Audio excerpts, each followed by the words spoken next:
So the last part before I drop, and we hope to wrap this up, because again, it's late here in Mecca, and we did a lot of already playing audio and so forth. But the issue of the Salat and the Masjid, we understand, and we went over this. We took from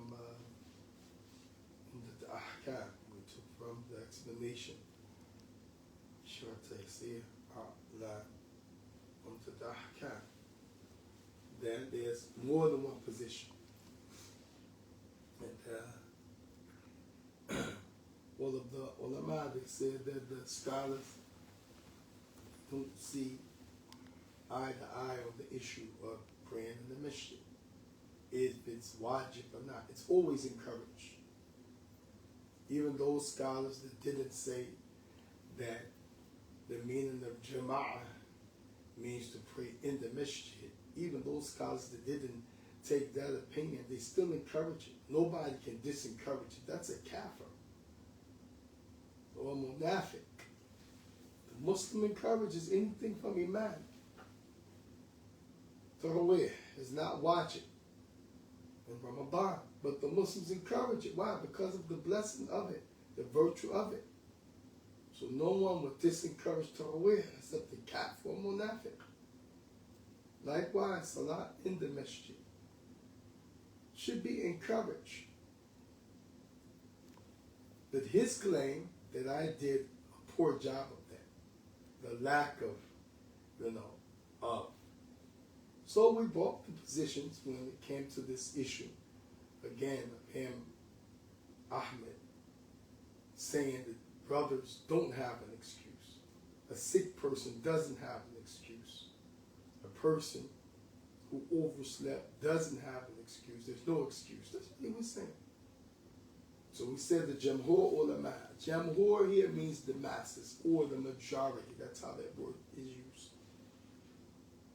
Said that the masjid, when we say pray in jama'at, is not included in the meaning of jama'at. That's the majority of the scholars. Abu Hanifa, Imam Malik, and Imam Shafi'i take that position, that praying in jama'at means adad, the number of people together. 2 people, that's considered jama'at.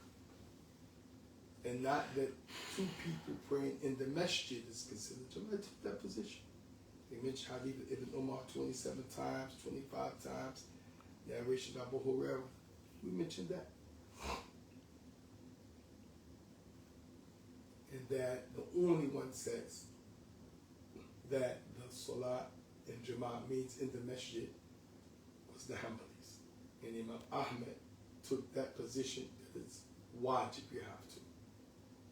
Everybody else said something different. Recommended or Sunnah Mu'akkada, a strongly stressed Sunnah like close to being wajib. So we mentioned Shaykh Islam Tamir was the only one that said if you don't pray in the masjid, your salat is batil. But look how that would be if that's a position we took. And that means every time we don't pray in the masjid, we are minus a salat. So we have 3 salat a day because we didn't pray but 3 of them in the masjid. The other 2 is batil because I prayed it at work, or I prayed it at home, or I prayed it outside. So we know that's not the case.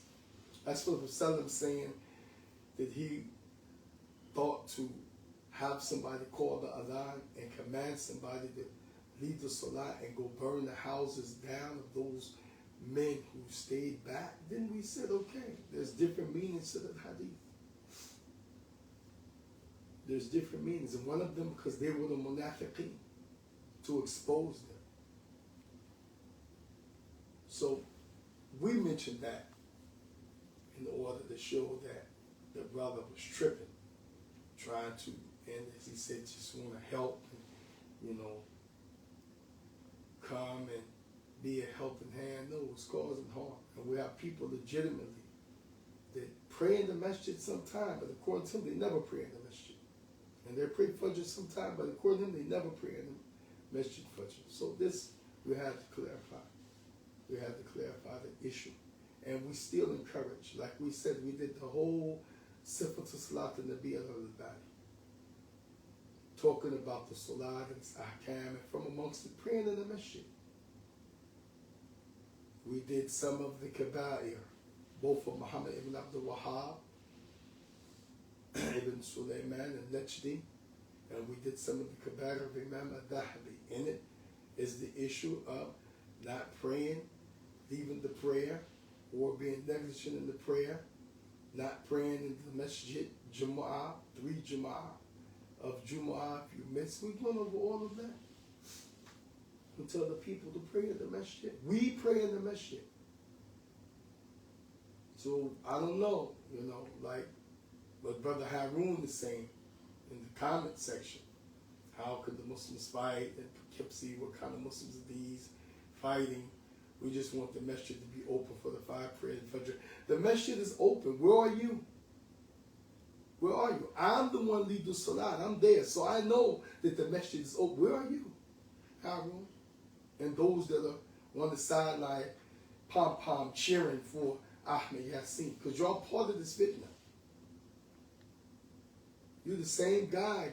Right before I left to make Umrah, we pulled up. You weren't out there. Somebody else was out there. And we come right at Maghrib. Then we walk up. Oh, I've been out here waiting. Oh, it's cold. Oh, I've been out here. Oh, you just walked up, pal. You don't even know we were sitting in the truck watching. I mean, I can't sleep with my wife. I mean, I'll take her word over yours. But for sure, you weren't there just waiting outside. And if you were, so what? That's what you're supposed to do if you want to get in, right? And you got in and you prayed. But this is part of why we want to play the speech of other people, because we are people, clowns like you and those other people making this masquerade, making it worse. Making it worse. And at the end of the day, they don't have a leg to stand on. They don't have a leg to stand. That's for the Muslims fighting, and they fighting all over. They fight in your country. They fighting in Pakistan. They fighting in Africa. They fighting everywhere. Look, they're fighting all over. So that's what the Muslims do because of sin and disobedience. May Allah guide us. Ameen. But you just need to shut up. You and the rest of those people is making comments, is spreading text, is in those groups. And this is part of why this is happening. Because you guys don't know no Islam. Don't have anything to do with me and Imam Anwar, those who are not siding with you guys. You guys don't know no Islam. And if you do, then where's the practice of it? Part of it is obeying the leadership. Part of it is hearing and obeying. Part of it is staying away from fitna. Part of it is just be quiet and stay out of fitna. But y'all can't do that. So we're making this effort for the innocent and the people who got tricked and the people who don't know. Not you guys. You guys are not that important. This is not for you guys, by the way. We make dua, Allah protect us from this evil. But this is not for you guys. And as Imam said, you guys can go somewhere else. You want to change administration and get rid of everybody. Who the heck are you? Who are any of you guys? You're the same guy Harun said, in fact, I was bullshit in the meeting. You forgot? Maybe you didn't have your meds or something. I don't know. But you're that same guy. Anybody will say that jokingly or seriously, they have a serious problem. If somebody's going to take fun and game over learning al-Fatiha. So just be quiet. Be quiet with your statements. Say it. Where we left off. No one has a right to blame or judge them. Till this is supposed to be a masjid and not a church. I also vehemently disagree with Shaikh Ukkasha for defending the masjid being closed at the time of the Salah. Stop it. It doesn't Okay, all right. So we're going back to the letter that Ahmed sent to Talib or Sadiq the day after we had this big thing in the masjid, 29th of May, or whatever. I said the 31st. I misquoted the date, but it's the Memorial Day weekend. All right. So if people are human and no one should be blamed, then why is there any discussion? So you can see again, people who have a problem with being truthful and integrity, and then they always want to talk about we can't judge, we don't know what's in the heart, but we judge it by the statement. How can you say with a sane mind that people don't come all the time, and we're not blaming them because we're human, we're just trying, and no one should blame them, and they may have an excuse, but then in the next breath say the opposite. Say the opposite. And then it's not a church and this and that. This, again, this is like miskin. And of course, yeah, people do have an excuse. Again, you don't make people have an excuse or not have an excuse. It's Allah and His Messenger. And we mentioned the hadith of the companion who he couldn't get up. He would sleep through Fajr. And he was with the Prophet ﷺ, and once his wife came and she started blasting in front of the Prophet. The companion Sufyan,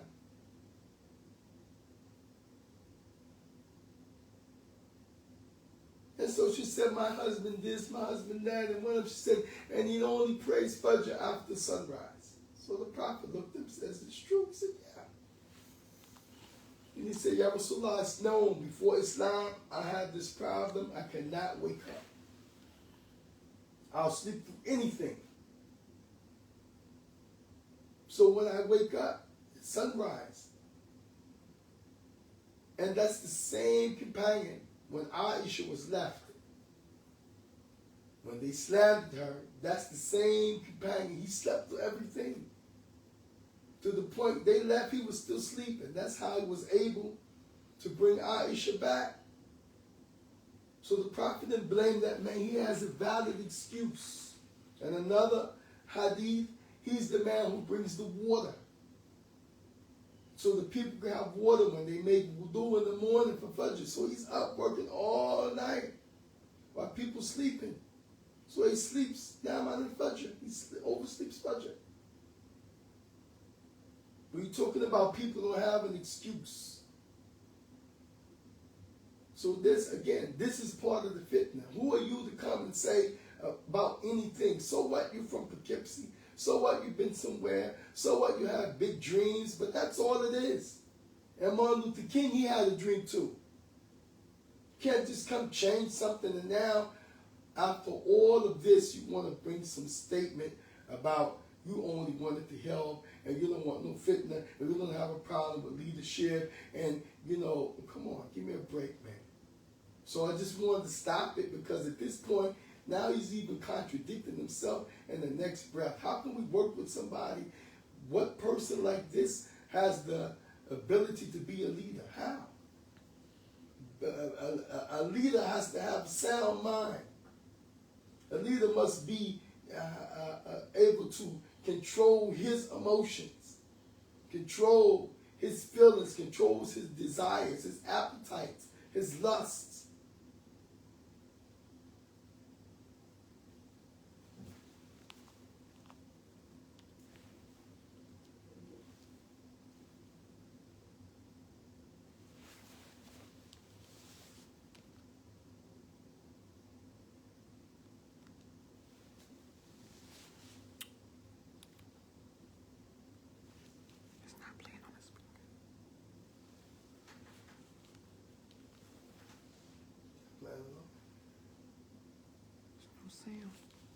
Prayer times. After all, you're only human and doing our best. Again, we're not defending any masjid about the masjid being closed. Moreover, at the time of Salah, many people had keys up until recently.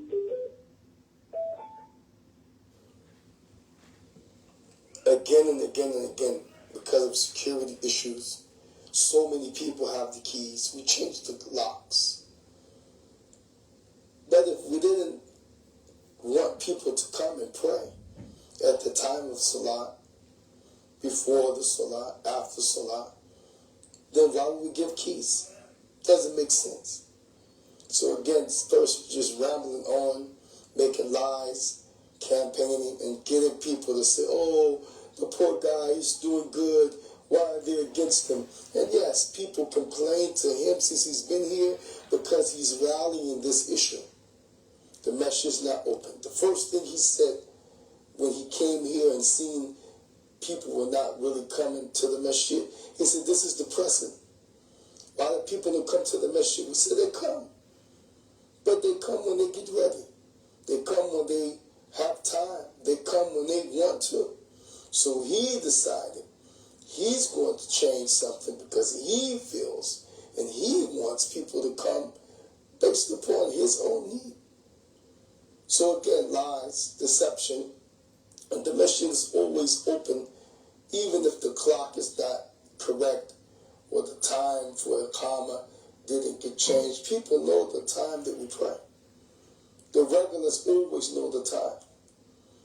And people always come to make the Salah. But if the masjid is closed because we pray and we leave, then it's closed. If the masjid is closed because somebody came at the time when he wants it to be open, but it's not open, then that's not our problem. Like, for example, just here in Mecca, maybe like a week ago, a major city in a Muslim country, during the time the masjid was locked. The people prayed and they left, went right home. We went to pray, the masjid was locked. We're in Mecca. So what is the person talking about except this and that and making a case to justify his program? Allahu Musta'an. That should be the exception, not the rule. My observations over the past 8 months is that security is not the reason very few people come to pray at the masjid, but rather the extreme lack of consistency in fixing and maintaining the times for the salah, and also because the masjid is often closed even at the times that are fixed and posted on the masjid's clock. The masjid is going to be open only for specific prayers, then we should openly announce this fact so that people don't make effort to come and then find the doors closed. Again, he's saying we. He's assumed for himself that he has to be part of the people who make changes, make rules, make regulations.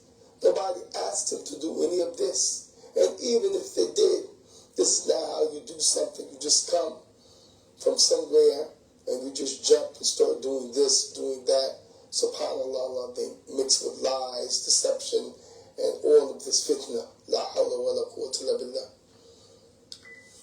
No business or organization will survive if its customers or members show up at operational times and find the place closed. That's basic.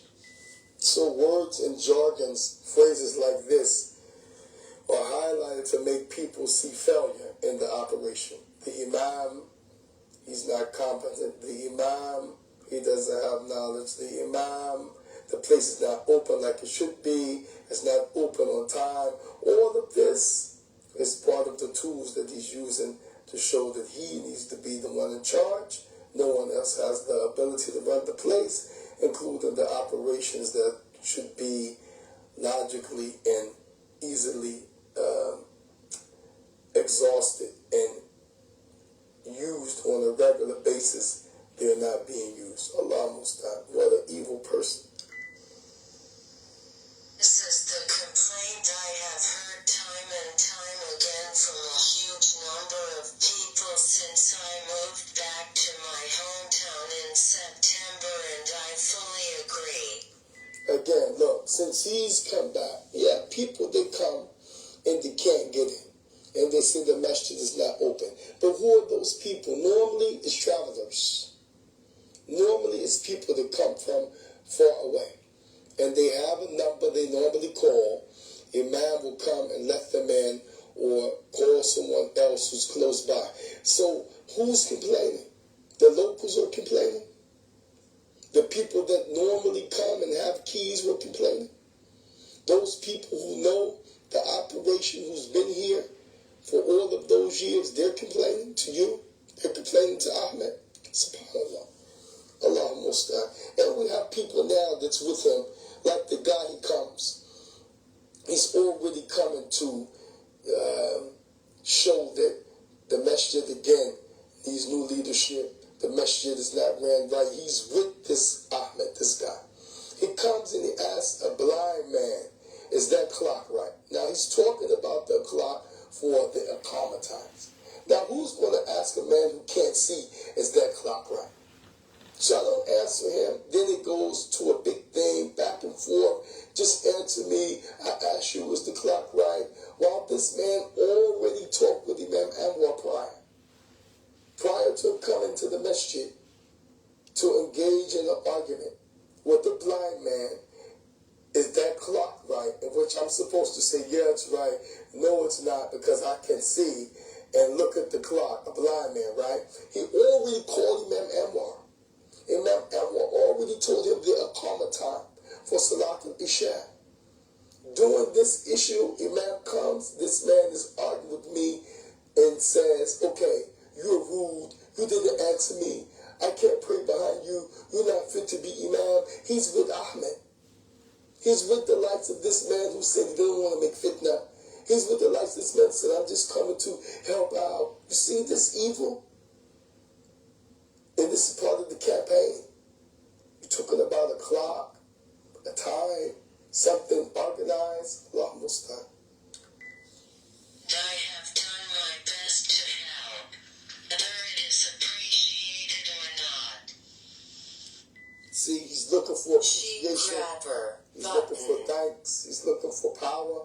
All of these things, as many of the people they said about him, I, me. That's what he's looking for.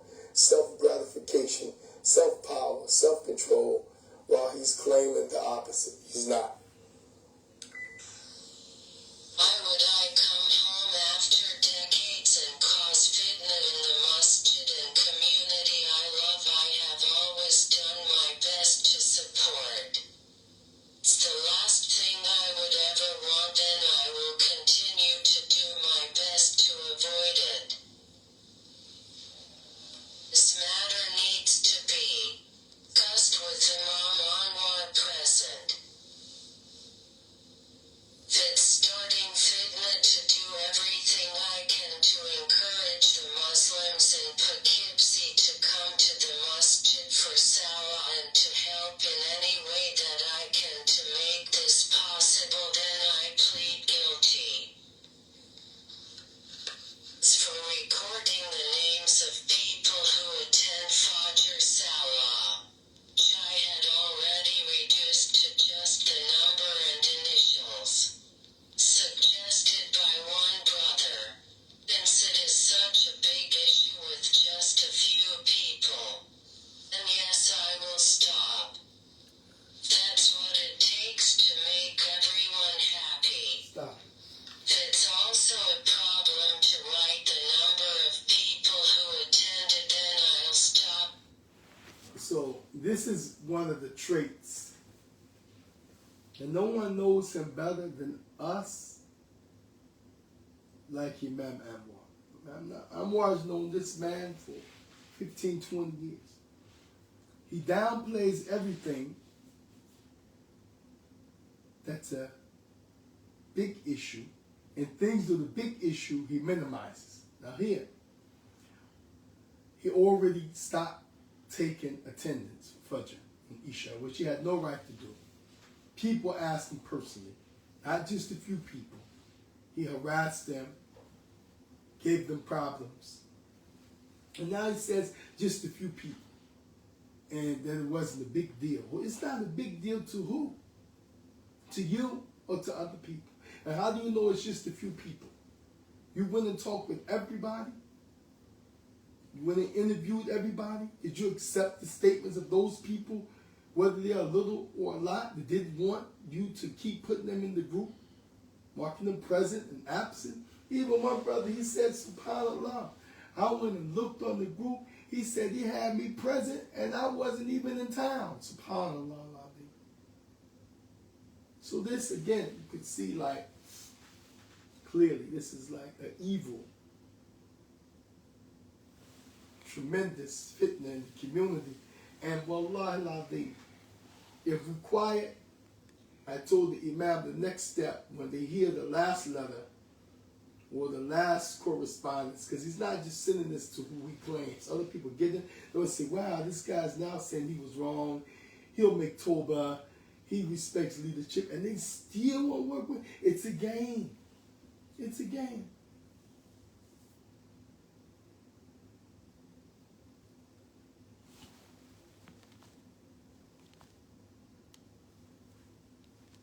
That too. I started this text as a statement only to you. Oh, to leave. Because you had no right to pass judgment on what's in my heart. I am including Imam Anwar as a recipient since it will give him some idea of what happened today after Fajr when Shaikh Ukkasha blocked Dr. Ahmed and everyone else from leaving the masjid and started accusing me of causing fitna. Was a very ugly scene that should have never happened. Dr. Ahmed Ibadi is one of the people who's doing residency in the hospital, and he's living in Poughkeepsie temporarily until he finishes. Even I heard him say he's going south. He's not staying. This same Dr. Ahmed, how many times can I tell you? Plenty of times I've rode with him in his car. On several occasions he's taken me places, even me and my family, when our car was not operable in the shop or something of that nature. He would come, pray. Sometimes it's just me and Dr. Ahmed. He would ask me if I need anything, let him know. He would always come and say, how are you, Shaikh? And give salams. He has a soft voice. Now, he'll come in the masjid and won't even speak because of this fitna. Because of being rowdy and taking sides with this guy, Ahmed Yassin. Yeah, this is how evil this is. I never did nothing to Dr. Ahmed. To this day, what have I done to him? Nothing. But this is the result of this evil thing that's being denied. Oh, I didn't do anything. Accusing me of making fitna. Then what is it? We won't even name the other members that, you know, Allah Musta'an, maybe they have some partial and part in their heart against certain things. Allahu Alam, we're not trying to judge and pick everything, but know for surety, these people weren't like this openly and outwardly until you, Ahmed Yassin, came. Before you came, this fitna did not exist. And the community has been the way it's been for years. Like the good and the bad of. But this only came when you came. And will only leave when people like you leave. And people that support you leave.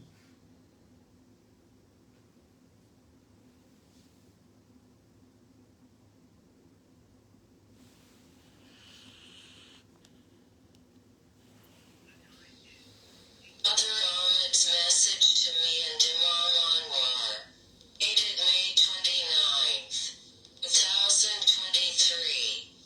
Oh.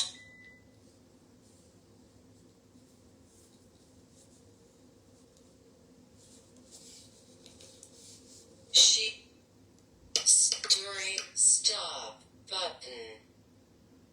Duration 18 minutes. Stop button. November 24th. 1:27 p.m. Seconds. Play.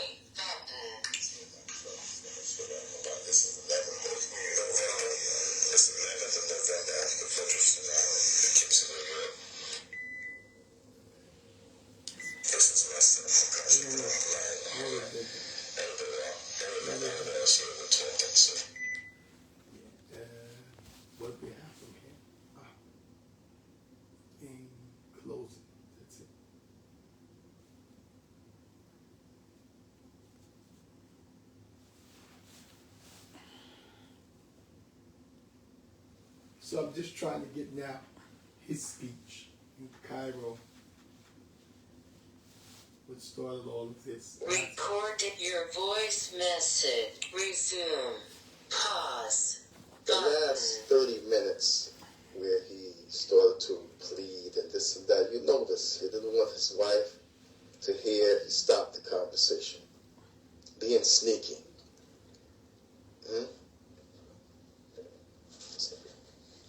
Send. Pause. Resume. Pause.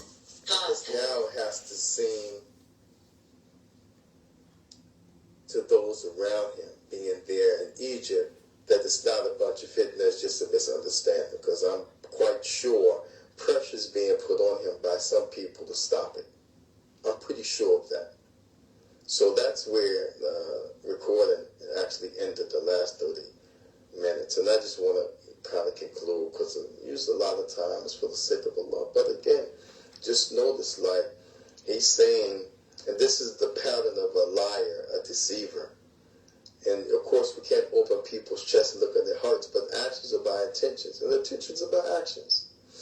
And so, when we look at the, speech about Imam Anwar, he's the Imam, and if he says that he's not the Imam, that Ukkasha is the Imam, I have to see, that's suitable for when he doesn't want to listen to what I have to say. And when he wants to try to conquer, by dividing first. But now, he only came to help Anwar and me, and to help me and Anwar. See? So, he knows the issue of who's in charge, how it should be, but this is the game he's playing, the lies that he spreads. And as far as you coming to help us, we don't need your help. We don't need your help. But if you're going to be sincere and bring something good, again, who won't welcome that? But we don't need your help, And, it was rolled out to you, opportunities to do good. But we didn't need your help, and we don't need to stop you out of some type of malice. We don't need to do that, and that's the picture that's painted, then that's just blatantly deception. And as far as, changing something or doing something, then we already made that clear. If a person is going to establish Quran and Sunnah, that's what we're trying to establish. People have shortcomings, yeah, but that what we're trying to do, we're not going to let anybody destroy it. No deception, no people's feelings, those people's slander. We're not going to let anybody destroy that by the permission of Allah subhanahu wa ta'ala. So, me, I'm going to stop here. You could listen to his speech. I have the raw recordings. I'll send it to whoever wants to listen to the rest of this. But no, I didn't read your letter. I'm not going to read the content. I heard enough stuff, like, for example, I'll mention these 2 points in conclude. You sat with Shaikh Rabia. Now, more than one person told me that's in the letter. And that you studied Jamiat Islamiyah, the University of Islam in Medina. Okay, if you did, mashallah. But I know you yourself told me when you first met me, and every time I did a talk, 1 minute, 5 minutes, an hour, you grabbed your notebook. You were so eager, I'm going to get this now because I didn't get much when I was in Saudi Arabia. My wife was the Shaikh. She was the student of knowledge. I was working, taking care of my family. That's what you told me. But now when you think I said I called someone who was with Shaikh Rabia, I mean, they're a student of knowledge, like we say in America, and they sat with Shaikh Rabia, then you say, well, I sat with Shaikh Rabia too. SubhanAllah, you serious? And to make yourself equal to me, which I'm not anything to be equal to anyway. That's like something, you're reaching low, pal. Reach higher. But to make yourself equal to me, or higher, and I studied in Jamiat Islamiyah at the University of Medina too. Like, really? We know you ain't studied nowhere. Because if you did, you will have better Islam. You will have better, quality of actions, But the actions, and that what you present, which basically is nothing but deception, lies, and, game, then we know that this is the characteristic of people of jahl, characteristic of people of ignorance, the characteristic of people who have, nifaq, they have traits of nifaq, at least. May Allah protect us all. So, when we talk about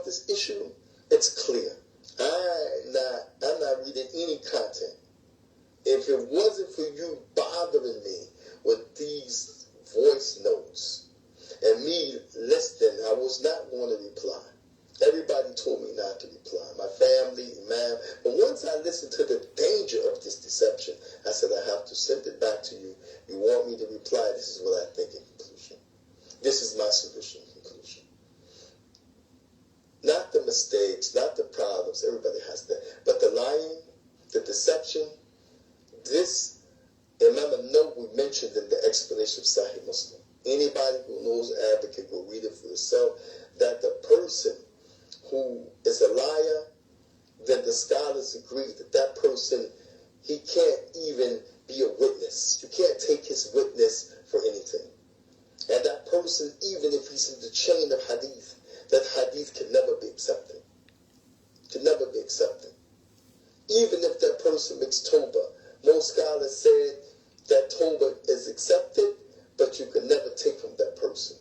You can never have that person as a witness. Why? Because he can't be trusted. Can't be trusted. As Rasulullah mentioned, that the mu'min doesn't do three things. They don't make zina, they don't fornicate, don't make adultery. They don't steal, and they don't lie. They don't lie. So this is a big strike against you, and the more you speak, the more you write, the more Allah exposes your lies. So for me, what I have to say, my reply to you is all of this that you heard from the people. Let the people say what they say. And you keep saying what you say of lies and all of these things of distortion. But me, I'm not making any decisions. Imam Anwar asked me, I quoted to him a long time ago, what they say about people like you is his decision. As a wise imam, not to have you do anything. And the next step, you won't like it. The next step, you won't like it. If you're wise, like Abdul Wahid told your other people, go somewhere else and do your thing. You think because you're in Poughkeepsie, you have to be in charge of something? Ubay ibn Salul, the head of the Munafiqeen, he was the head of Medina. Just because he was the head of Medina, that didn't mean he had to rule. That's why when the Prophet came, he not only was the Prophet, he made him governor. Fir'aun had his throne over the water of Egypt. But just because it's from there doesn't mean he had to rule. Allah drowned him. Abu Lahab was from Mecca and from the Prophet's family. But Allah said, that he was perished, he didn't rule. So just because you're from Poughkeepsie, who said you have to be in charge? Who told you that? That's another lie that you have in your mind and your heart. Another lie. And why give da'wah? Why teach Quran? Why do anything somewhere else when we have a masjid? No, you don't have a masjid. You had a masjid that allowed you to do everything you wanted to do, and you betrayed the trust. You had a masjid. You don't have a masjid now. Allah stripped you of that ni'mah because of your evil. So no, we have a masjid. You don't have a masjid. You don't have a masjid. You lost that. And if you were sincere, you'll do like the Sahaba, like the Salaf, like the people of knowledge you claim that you studied with, that you didn't study with. You will teach under a tree, you will teach in a coffee shop, you will teach in a person's house, you will teach anywhere, not just the masjid. So this is my reply. After what the people have to say, no fair hearing. You had more than fair hearings. No sitting with you to politic and trick. There's no politicking and tricking. I'm not going to allow you to say, oh, it was just misunderstandings. We good. No misunderstanding. It's evil from a man who wants position. It's evil from a man who won't stop. And only Allah can stop you. We're not trying to stop or convince you of nothing. But this is for the innocent and the confused. And the right of Allah that we clarify the truth from falsehood. So leave us alone. Join your people that's with you, your cronies. Go do your thing. But we still stand on the same premise. We're not working with anybody. We're not doing anything with people that Allah and His Messenger has allowed us to see them for what they're worth. And the worst one, Allah described them in the Quran. The kuffar wal munafiqeen. Those who say, إِنَّمَا نَحْنُ مُصْلِحُونَ. We're only doing good. Allah إِنَّهُمْ مُفْلِحُونَ وَلَكِنْ لَا يَشْعُرُونَ.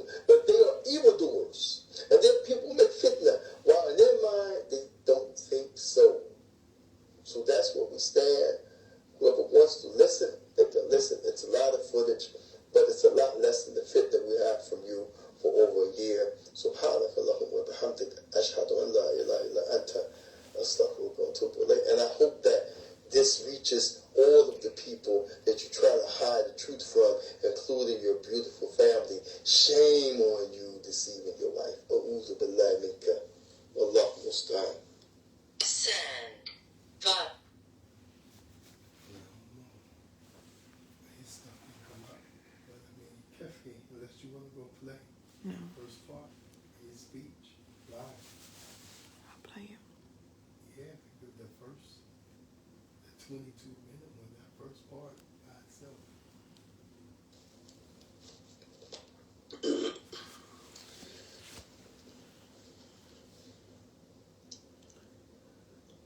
Assalamu alaikum wa rahmatullahi wa barakatuh.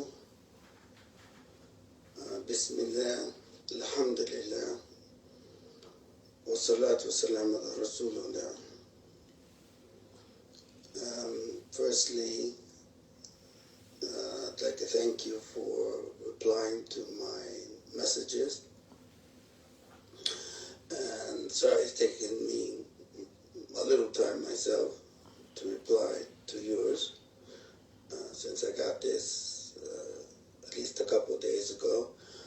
But really, I guess I didn't listen to it until just now. It's before Fajr here, and I got up, and I was waiting for an opportunity to listen to it, and to listen to it privately. That's one of the reasons I wanted to listen to it privately when no one would be around. Just as when I was recording the message, my wife popped in a couple of times, and I asked her to give me the room, because I don't want to be affected by feeling anyone is listening, because it's between you and me. So I didn't listen, but that wasn't the only reason. I'm sure I had many other opportunities to listen to it. I was up before Fajr yesterday, and usually and at different times. But I was also, honestly speaking, I was rather reluctant to listen, because I'm just really concerned. I guess I've been praying and hoping that the response is not negative. It's not, that your reply is positive, and I consider the reply that I got from you with the conditions that is positive, and and I appreciate that, because firstly, let me say that firstly and foremostly, my concern is the community. The community in Islam, and of course, none of us want to do something that's wrong in the sight of Allah, or that's inimical to the interests of the community, to the Muslims, because inshallah that should be our foremost priority. So let me start with where you finished, and that was what you meant by implied threats. Please forgive me, that wasn't my intention. And as you said, if you won't, let's just not talk about that. That's fine with me. Yeah. But what I mean is, why I said that is because actions have consequences. And I was just thinking, okay, what are potential consequences?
14th at 9:22 p.m. from Ahmed Yassin. Duration 5 minutes 4 seconds.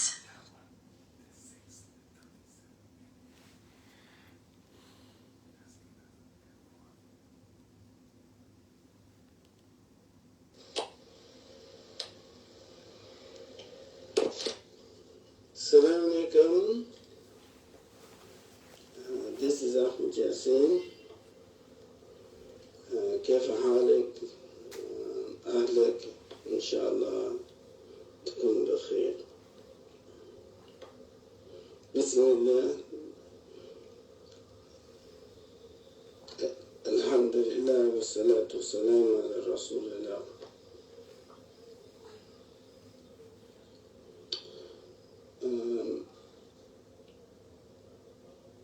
Of course, assuming that you are aware of the letter that I wrote before I left the States about 10 days ago, almost 2 weeks ago actually, to come here to visit my family in Egypt. And of course, I delayed and delayed and delayed. I really didn't want to send this letter to the community, but I felt I really didn't have any other option. As you know, I have tried communicating with you and Imam Anwar a lot since this whole problem started, and haven't gotten a very good response from you. So finally I wrote a letter a few weeks ago in September, actually a couple months ago in September, and it was to a limited number of people, you, Imam Anwar, and some of the people that were aware of the problem, involved in the problem, or responsible in the community, in addition to Shaikh Murtada, because I had talked with him because of his Islamic knowledge. I feel that any discussion about the matter needs to have someone that has Islamic knowledge, and because he's been involved from a distance, but he has been involved in the community in Poughkeepsie, unlike other people with knowledge in the area in Newburgh or Kingston or further away. But I tried to limit it to just no more than is necessary. No more people is necessary, because I don't agree with this way of making, involving the whole community and putting people at odds with one another. And that's why even when you've made your khutbahs against me, I didn't really, even that last one in which you mentioned him by name, I didn't really want to make it a major public confrontation, because I don't think that's in the interest of Islam. It's not in the interest of Islam. The Muslims doesn't make us feel good about ourselves or about Islam. So I try to avoid that. Anyway, it finally came to the point where I decided, look, I'm going to have to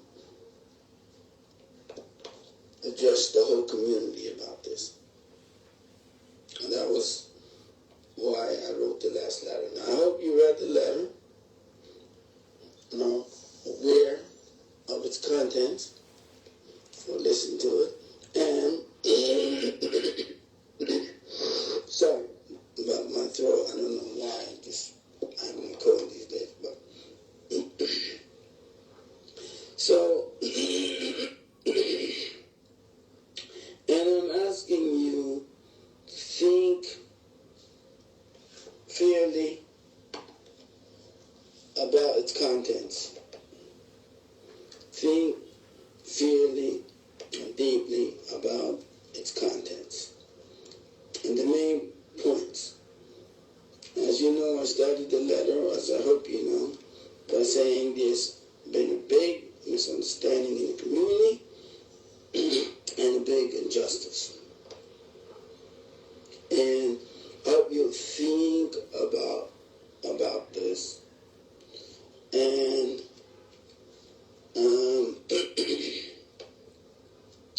what I want to hear from you is, how do you think we can resolve this conflict? You tell me, how do you think this conflict can be resolved? And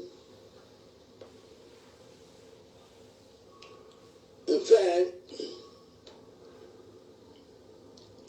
I just want to make it clear to you, as I said from the very first time you called me and Anwar to meeting, which surprised me. I told you, Wallahi,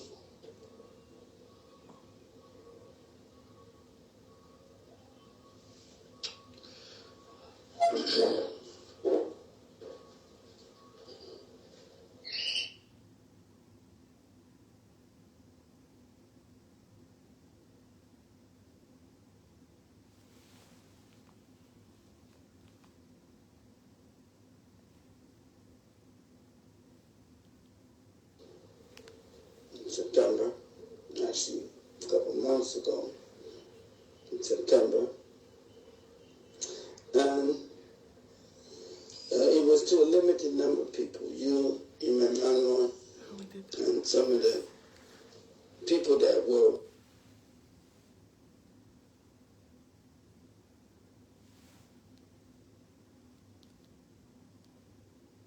as you know, I started the letter, as I hope you know, by saying that from the very first time you called me and Anwar to meeting, which surprised me. I told you, Wallahi,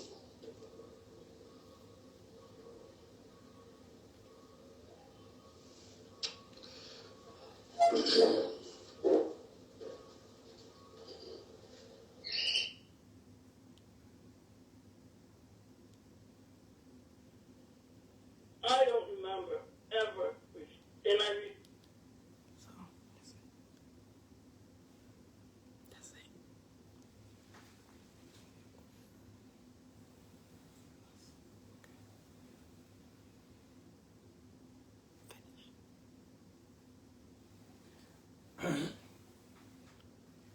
That's just some of the footage from him, Ahmed sending me these voice notes in order to turn the tables around now that he's in Egypt. So we just wanted you to hear. Some of it was cut short for technical reasons, I don't know. But at any rate, in this one that got cut short, this was where he said, if I don't come up with something, he don't come up with something. When he comes back, he won't really want to, but he's going to have to push the issue again, and that's when I said a passive threat. So for someone who's saying on one hand, he only said that because he knows there's a consequence to his own actions, he was talking about himself. Again, this is a clear lie. He was talking about, for me, if I don't side with him and say, okay, it was just a conflict, misunderstanding, we fixed it, that he's going to have to further push fitna when he comes back. So this, Allah Musta'an, we think we heard enough about this, and it just shows again, as Imam Nawawi, again in the beginning of his explanation of Sahih Muslim, he brings, and this is where I'm going to end, he brings the definition of Ahlul Sunnah and the definition of the Mu'taziliyah to what is lying. What the people of Sunnah deem and understand to be lying, and what the people who are Mu'tazili, Asha'ir, what they deem to be lies. So, on the one hand, the Mu'tazili, the Asha'ir, they said a lie is only something when you do it purposely. A lie is only something when you do it purposely. And that means that you say the opposite of what really occurred. You say the opposite of what really took place. And so, Mu'tazili, they said, when you do that on purpose, then that's what's a lie. But if you say the opposite of what took place, but you didn't mean to say it, you actually thought what you said was right, but you just erred, then they said that's not considered a lie.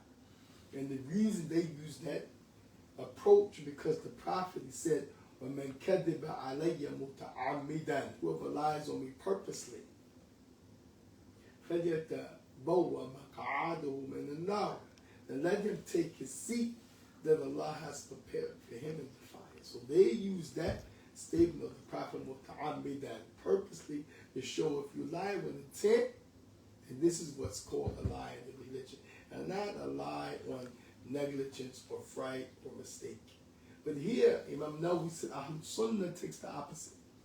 Instead of kadhab and lying, it's when you say ma yukhalif al-waqi, what goes against what really took place. And it doesn't have the restrictions of when we do it purposely or not purposely. And that's why the hadith of the Prophet ﷺ, when he said that for making, that's baining, making and mending relations, he said lying normally is okay in these three situations. So again, you see, you're not purposely lying, you didn't intend to lie, but because of circumstance you lie. He said one, when there is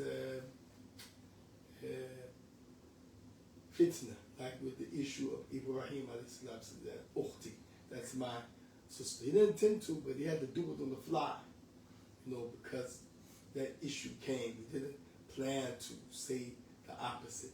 It said when a person is going to make peace between two people, then this you're allowed to say, oh, that person, he talked good about you, or that person, he praises you. And it said, and the issue between spouses, your person is allowed to say the opposite of what really took place with the spouse. How was the dinner? It was great, but the rice was a little bit hard like this. So what's the point? The point is that Ahlul Sunnah don't restrict lying to when you intentionally do it, meaning you plan to do it, meaning you're doing it because you know that that thing is wrong, but you want to do it wrong, so you lie now. So here, when you talk about this case, they all said that that person can't take his witness. If he witnessed something, you can't use him as a witness in a marriage, can't use him in a witness for a contract, loan or business. That person can't be in the chain of narration. That person is to be regarded as a liar. Even if that person was to make a tawbah, that person is still regarded to be a liar, because they said the issue of lying is a disease. The issue of lying is a disease. So this we want to mention in conclusion, and we see, we ask Allah for His help. Allah Mustan. I hope this is sufficient for those who want to hear from others, and now they can make their own judgment without hearing from him through text and social media and having something one-sided. And the last thing I want to mention, the issue of would reach me, how this was even sent, or it reached his relative who works in the city council. Now we're talking about, again, not making something public. What is like your relative have to do with any of this? You know, it reached me. You know, Latasha who works for the city council. Why? But we beating the drum about keeping something private and not making it public. See, again, another great, tremendous lie. Allah Muslim. So may Allah subhanahu wa ta'ala restore the honor of the Muslim. May Allah subhanahu wa ta'ala make it clear the evildoers. May Allah subhanahu wa ta'ala not test us with those who, their families, their children, themselves, they will be cursed for being the liars. May Allah subhanahu wa ta'ala give us patience and bless us to stand up to be Huwamina bil Qisti Shuhada Lillah, that we stand up even if it's a difficulty to clarify what's truth and justice for the sake of Allah Tabaraka wa ta'ala. هذا وصلى الله على نبينا محمد وعلى آله وصحبه وسلم تسليما كثيرا. Again, I'm sorry my voice. Please forgive me. And alhamdulillah ala kulli hal. Wallahu musta'an wa alayhi tuklan. So sabaka ala nabina Muhammad. Wassalamu alaikum rahmatullahi wa barakatuh. Make sure his wife gets this, inshallah.